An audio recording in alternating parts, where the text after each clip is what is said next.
This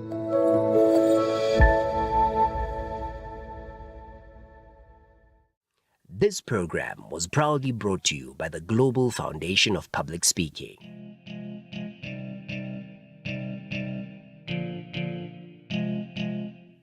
In 1894, Bulawayo officially became a recognized city. Over the years, it has grown into a cosmopolitan metropolis with a vibrant history, culture, and population.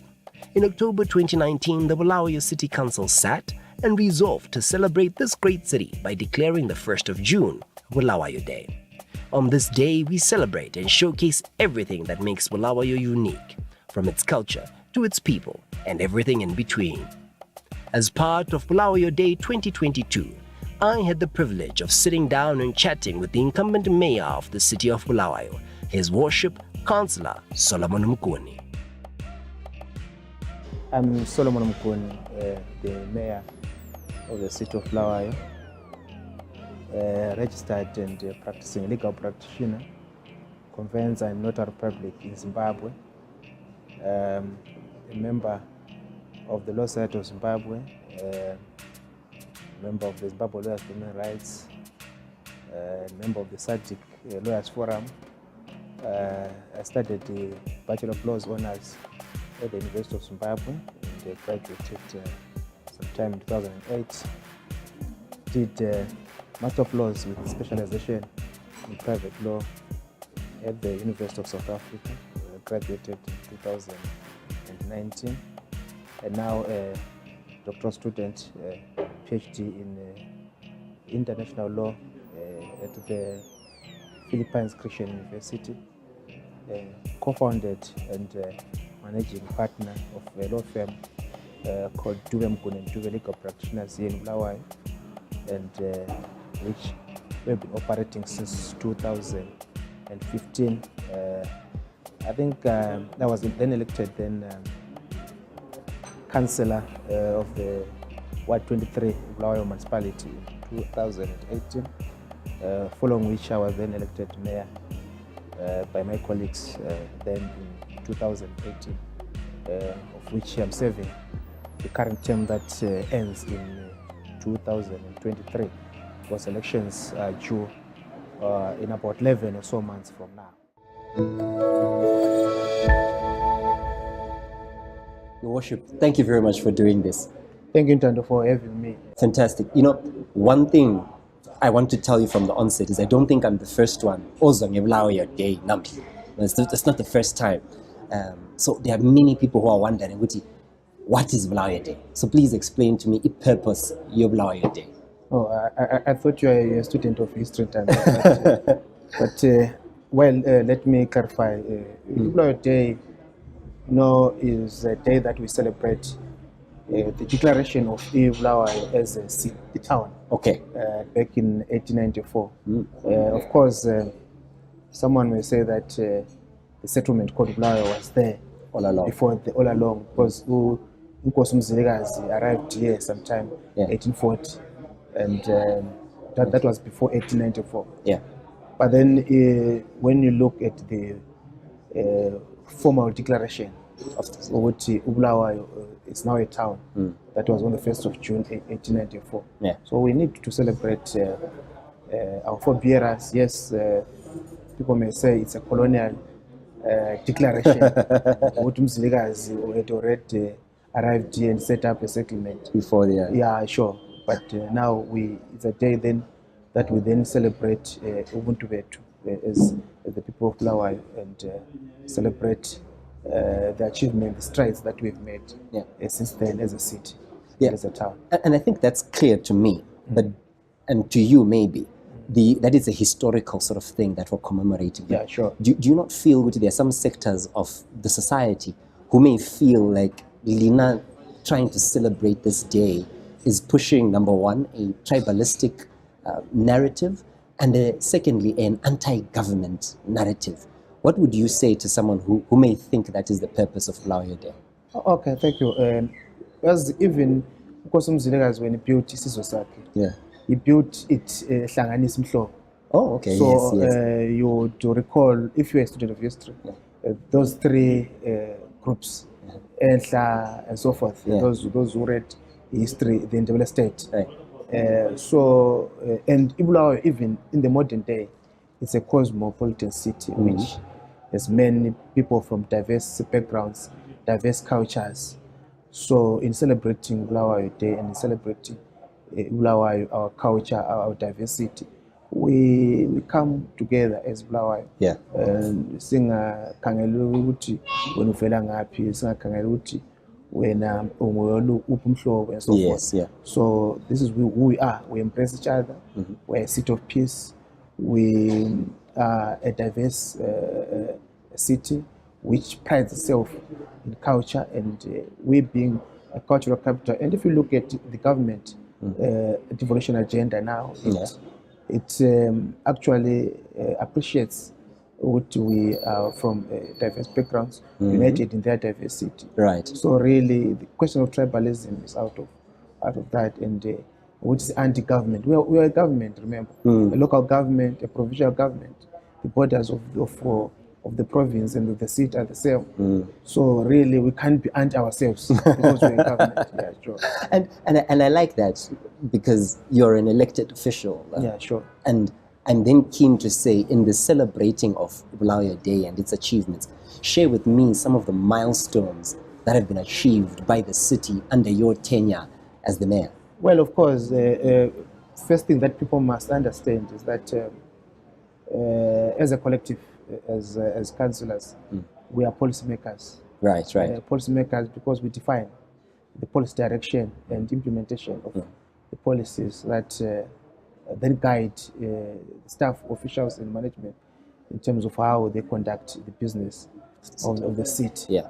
And in fact, policies are tools that residents will then use to implement our programs at Dorob. Yeah. But most importantly, under this term, you would notice, if you want, there were projects that were at planning stage.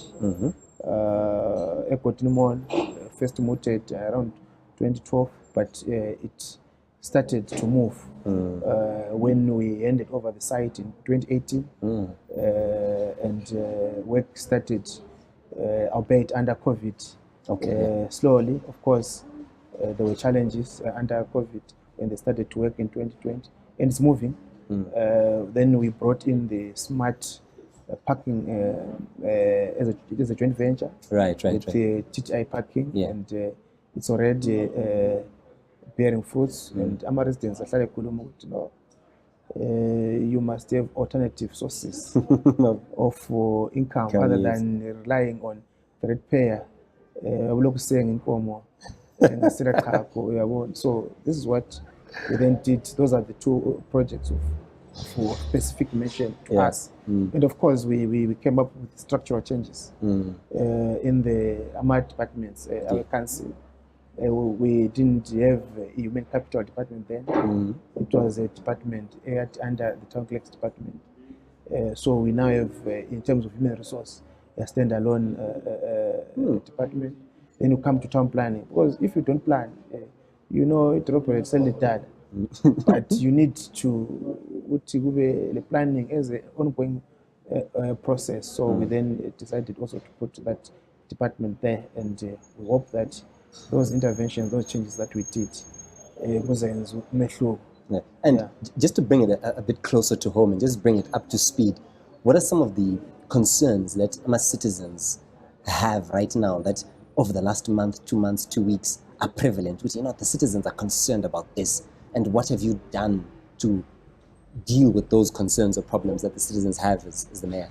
Ntando, phela abantu bakithi bafuna ukuhlala kahle.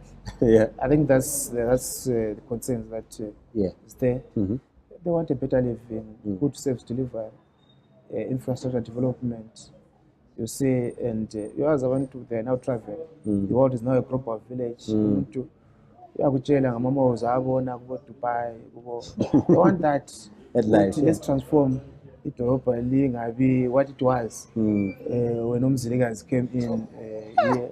Lingabi what it was when no roads, the colonial guys. So this is really what they want to see. They want a good living, a good service delivery. So this is what we struggle with every day, and because Gaza City sizokulungisa every day. Yeah.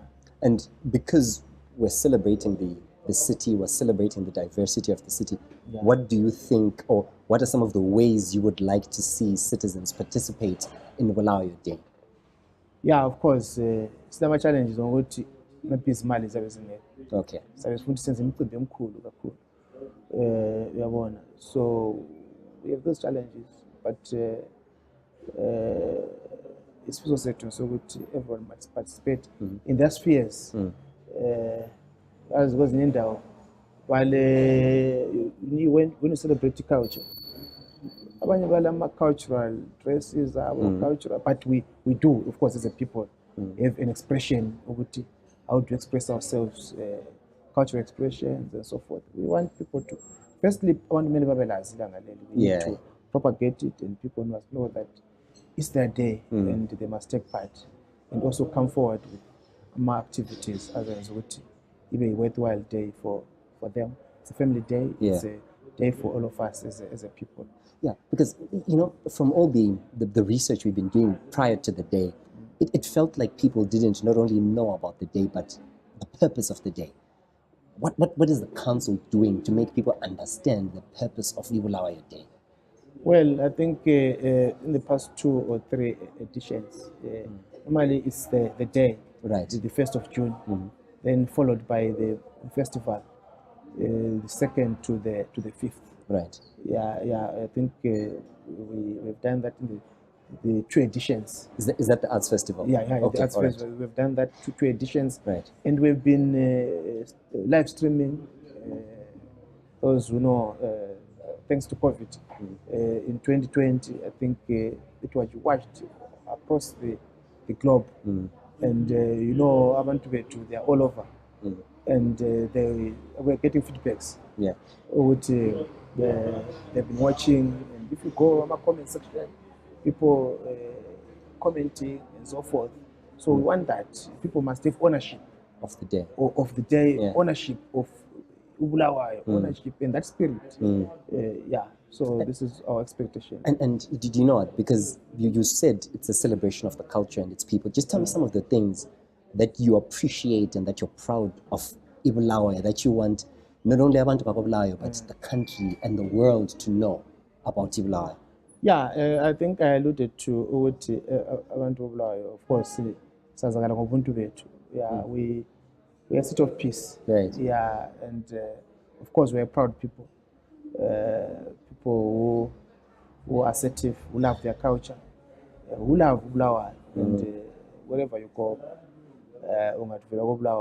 you even in Zimbabwe, wherever you go, I think that's who we are, and we need to, and we always want to celebrate who we are, we want to be to our culture.